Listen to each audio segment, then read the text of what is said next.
Pra, sipas procedurave, sipas asaj që na e mësojmë në drejtësi, çdo komunikim, edhe i kryetarit të gjykatës, edhe i gjykatësve në raport me çështjen, me palët e tjera, duhet me qenë komunikim në publik dhe palët duhet me qenë të njoftuar. Edhe prokuroria dhe mbrojtja. Edhe prokuroria edhe mbrojtja për secilin takim i cili është mbajt dhe në të cilin janë diskutuar rrethana specifike të rastit.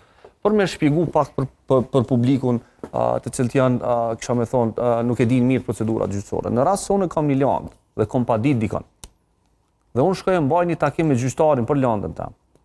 Gjykatësi duhet me majt një shënim në cilin shkruan çdo gjë që unë i kom thonë dhe çdo gjë që ai mund ka thonë, dhe krejt këtë proces verbal duhet m'ia ofru palës tjetër.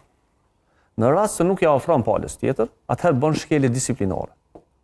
Kjo është standardi në të cilin edhe kryetari i gjykatës, edhe gjykatësit, në momentin kur diskutojnë për çështje specifike, duhet me njoftu të gjitha palët.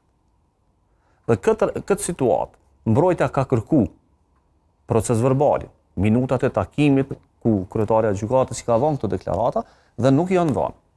Pra, është met në nivel të raportimit, to e konstaton edhe raporti, mirë, por nuk është met në një sistem të llogaridhënies, një sistem ku japen minutat e takimit, ofrohen edhe qëndrimet e diplomatëve për çështjen e caktuar, për shkak se janë shumë të rëndësishme për çështjen, mesazhet e cilat janë dhënë për diplomatëve, pritjet e tyre, sepse ata nuk japin pritje vetëm në emër të qëndrimeve personale, po edhe në emër të shteteve për procesin, dhe si rrjedhoi publiku, po edhe mbrojtja në këtë situatë është dashur me ditë çka ka në këto minutat e takimit.